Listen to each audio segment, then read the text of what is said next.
नमस्कार, आप देख रहे हैं आज शांतना। तो मैं हूँ आपके साथ श्वेता सिंह।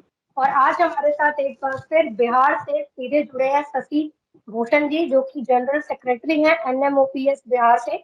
साथ ही हमारे साथ जुड़े हैं संजीव तिवारी जी, जो कि उपाध्यक्ष है एनएमओपीएस बिहार से। पेंशन योजना को लेकर, पुरानी पेंशन योजना का आखिर क्या है मामला, क्या मुद्दा है और क्यों इसे लेकर देश भर में आंदोलन किया जा रहा है, आज इसी विषय पर खास चर्चा करने वाले हैं। बहुत बहुत स्वागत है शशि जी, संजीव जी, आपका आज शांतनाद में। मैं सबसे पहले संजीव जी आपसे जानना चाहती हूँ कि 16 मार्च को आप लोग कौन सा मार्च करने वाले हैं, कैसा वो मार्च होगा, क्या कुछ होगा उसमें? जी 16 मार्च को, 16 अप्रैल को, 16 मार्च नहीं सॉरी 16 अप्रैल को 16 हम लोगों अप्रैल। का पेंशन संवैधानिक मार्च आयोजित किया जाना है। इसमें हम लोग हर एक पूरे भारत में हर एक जिले में ये आयोजन होना है। हर एक जिले में जिला मुख्यालय में एक जगह से दूसरे जगह पे ये मार्च किया जाना है और उस दिन जिलाधिकारी को ज्ञापन देना है। ये पूरे भारत में कार्यक्रम है, पूरे भारत के हर एक जिले में ये कार्यक्रम होना है। राष्ट्रीय नेतृत्व के निर्देश के आलोक में पूरे भारत में ये कार्यक्रम हो रहा है। इसमें हम लोग मार्च निकालेंगे और सरकार तक अपनी बात पहुंचाएंगे कि पुरानी पेंशन योजना जितनी जल्दी हो सके लागू किया जाए। जी बिल्कुल। मैं शशि जी आपसे जानना चाहती हूँ कि क्या 2024 के चुनाव में पुरानी पेंशन योजना मुद्दा बनने वाला है? जी मैडम, धन्यवाद मैडम। आपने फिर इस पुरानी पेंशन जैसे महत्वपूर्ण मुद्दा को आपने फिर से कवरेज करने का काम किया। सबसे पहले आपको धन्यवाद। निश्चित ही लोकसभा 2024 में एक प्रमुख मुद्दा बनेगा। अन्य राज्यों के चुनाव जो आप लगातार सभी राज्य जहां चुनाव संपन्न हुआ आपने देखा होगा, और अभी एकदम सबसे नजदीक में आपने महाराष्ट्र में देखा होगा कि महाराष्ट्र के सभी सरकारी कर्मचारी ने स्ट्राइक किया।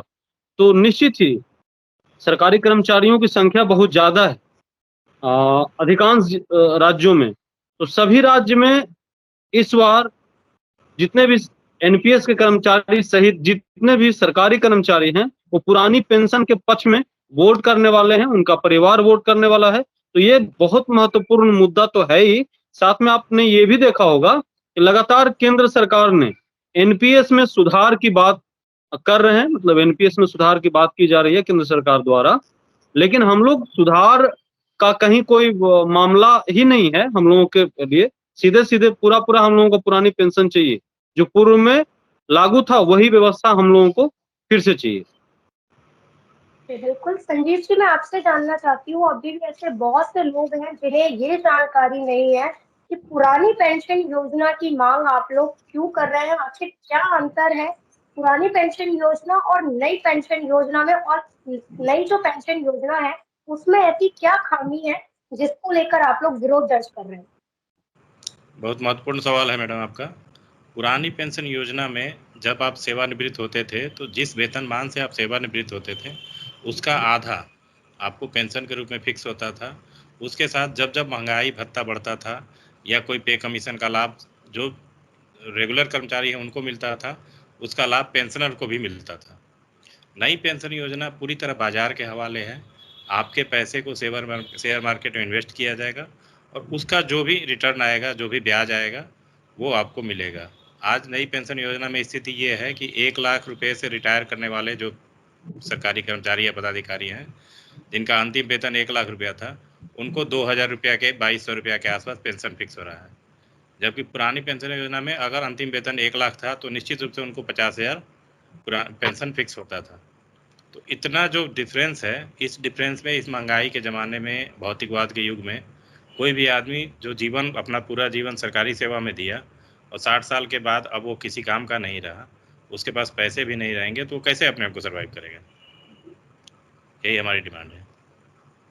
जी बिल्कुल। शशि जी, मैं आपसे जानना चाहती हूँ कि क्या अभी भी ऐसे कई राज्य हैं जहाँ पे पुरानी पेंशन योजना लागू है? अगर है तो वो कौन से ऐसे राज्य हैं, क्या आपको इसकी जानकारी है?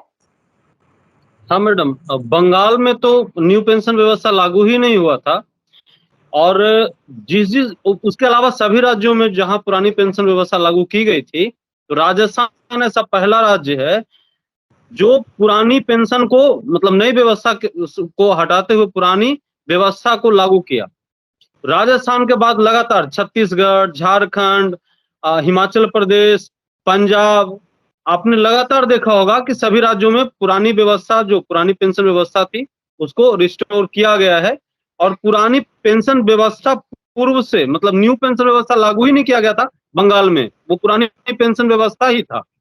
तो मूलतः ये राज्य हो गए, और बाकी हम लोग बिहार में इस बार बहुत मतलब तीव्रता से आंदोलन को आगे बढ़ा रहे हैं, और बिहार ही नहीं पूरे देश में ये आंदोलन बहुत गति पकड़ लिया है। महाराष्ट्र और बिहार में इसकी घोषणा मुझे लग रहा है कि जल्द में हो जाना चाहिए।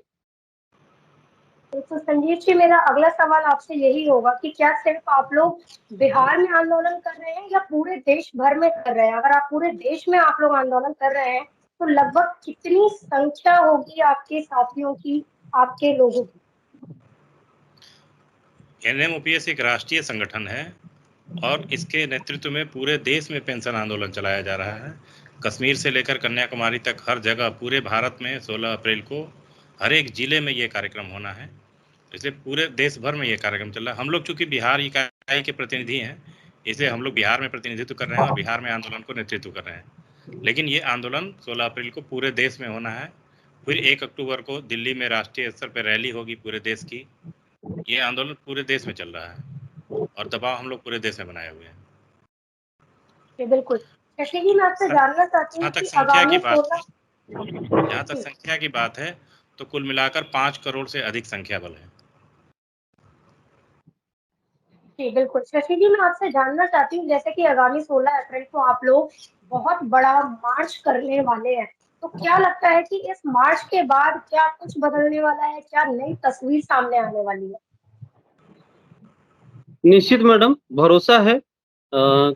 16 अप्रैल के संवैधानिक मार्च के बाद सरकारें सुनेगी, सरकार कुछ न कुछ एक नतीजे तक पर पहुंचेगी, और ये निश्चित है कि सही मायने में अगर देखा जाए, आकलन किया जाए, तो न्यू पेंशन व्यवस्था में पेंशन के नाम पे सरकार पे बोझ है। इसको सही तरीके से आकलन किया जाए तो एक साधारण सा हिसाब है। मैं गणित का विद्यार्थी नहीं हूं, फिर भी मैं इतना समझता हूं कि पेंशन हमें लेना है रिटायरमेंट के बाद, यानी 60 साल के बाद। और पेंशन के लिए, न्यू पेंशन व्यवस्था में पेंशन के लिए मुझे नियुक्ति के दिन से ही 10% कर्मचारी के हिस्से का और 14% राज्य सरकार अपने हिस्से का, 24% हमारा बेसिक का 24% नियुक्ति के तिथि से 30 साल, 35 साल, 40 साल तक काटती है। और वो हमारा बेसिक का 24% हिस्सा होता है, अग्रिम में काटती है। और उसके बाद रिटायरमेंट के बाद पेंशन देना है, और वो पेंशन 2000 रुपया मामूली, 2000, 4000, 3500, 3200 रुपया फिक्स होता है, जबकि उससे कई सैकड़ों गुना पूर्व में पैसा काट लिया हुआ होता है। तो समझने वाली बात है मैडम कि अगर वही पैसा राज्य सरकार अपने खाते में रखे और विकास कार्यों में लगाए, तो उसका जो सूद है उससे हमें रिटायरमेंट के बाद ही पेंशन दे दिया जाएगा। अभी एक आंकड़ा बताता हूं, पिछले वित्तीय वर्ष में एक आरटीआई के माध्यम से हम लोगों ने सूचना उपलब्ध निकलवाया था 2200 करोड़ न्यू पेंशन व्यवस्था में राज्य सरकार, बिहार सरकार पीएफआरडीए को भेज रही है, वो भी अग्रिम, एडवांस में, जबकि रिटायरमेंट के बाद हमें पेंशन मिलना है। और अगर यही पुरानी पेंशन व्यवस्था लागू रहे वर्तमान समय में, तो मुझे लगता है कि ये जो सरकारी, लेकिन यही अगर पुरानी पेंशन व्यवस्था लागू रहे तो अधिकतम 500 करोड़ तक ही लोड पड़ेगा राज्य सरकार को, जबकि राज्य सरकार और कर्मचारियों के हिस्से का 2200 करोड़ जा रहा है। तो ये हिसाब भी बहुत साफ है मैडम। पेंशन के नाम पे जो आंकड़ा दिखाया जा रहा है वो न्यू पेंशन व्यवस्था के कारण वो आंकड़ा बहुत बड़ा है और कर्मचारियों को लाभ भी नहीं हो रहा है। जी जी जी संजीव जी, मैं आपसे जानना चाहती हूँ कि पुरानी पेंशन बहाली जो है, इस पर राजनीति कौन कर रहा है? क्या लगता है आपको? सभी पॉलिटिकल पार्टी राजनीति कर रही हैं। इसमें सभी पार्टियां एक समान रूप से जिम्मेवार हैं और सभी पॉलिटिकल पार्टियां राजनीति कर रही हैं। और हम सरकारी एम्प्लॉई हैं, हमारा राजनीति से कोई लेना देना नहीं। हमारा सरकार से मांग है, और जो भी लोग हमारी मांग को सुनेंगे, हम उनकी बात सुनेंगे। हमारी सरकार से मांग है कि इसे रिस्टोर कर दिया जाए। जो भी लोग सरकार में है उन्हीं से हमारी मांग है। जी बिल्कुल। शशि जी, आप कुछ कहना चाहते हैं? जी जी मैडम। कि इस सवाल पे कुछ आप कहना चाहते हैं जो मैंने संजीव जी से पूछा?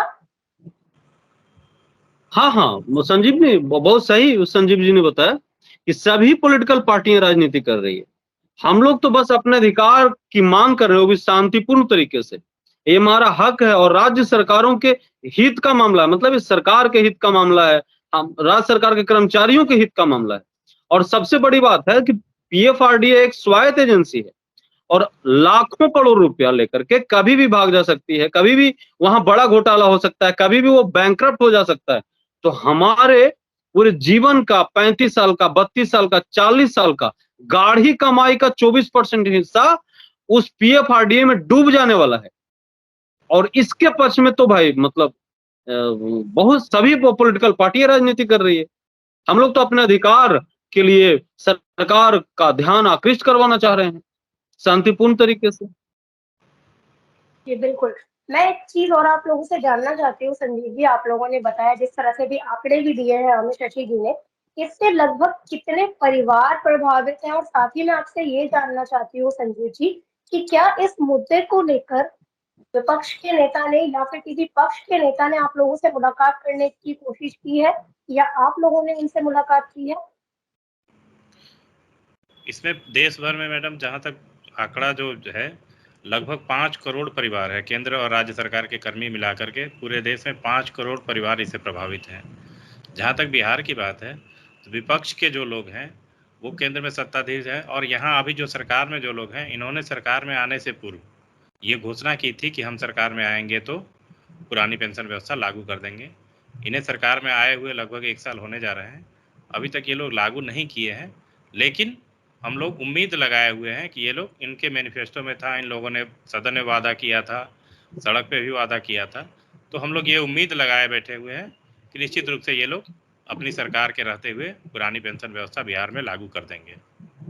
अभी हमारा आंदोलन देश भर के लिए है और इसमें हम लोग देश भर में दबाव बनाए हुए हैं कि राष्ट्रीय स्तर पर भी ये लागू हो जाए। 5 राज्यों में लागू हो चुका है, कई राज्यों में कमेटी बन चुकी है। हम उम्मीद करते हैं कि अगर राष्ट्रीय स्तर पर नहीं लागू होता है तो राज्यों में भी, बहुत सारे राज्यों में 2023 के अंत तक लागू हो जाएगा। 5 राज्यों में लागू हो चुका है और कई राज्यों में कमेटी बन चुकी है। अभी महाराष्ट्र में आपने देखा कि 18 लाख कर्मचारी एक साथ हड़ताल पर गए थे, तब सरकार ने आश्वासन दिया और वहाँ पे कमेटी बनाकर काम चल रही है। इस तरह से बिहार में भी हम लोग बहुत होपफुल हैं कि बहुत जल्द लागू हो जाएगा। जी बिल्कुल। एक आखिरी सवाल होगा इस कार्यक्रम का। अच्छी जी, आपकी सरकार से पुरानी पेंशन योजना को लेकर क्या कुछ मांग है, या फिर आप क्या एक कोई मैसेज देना चाहते हैं?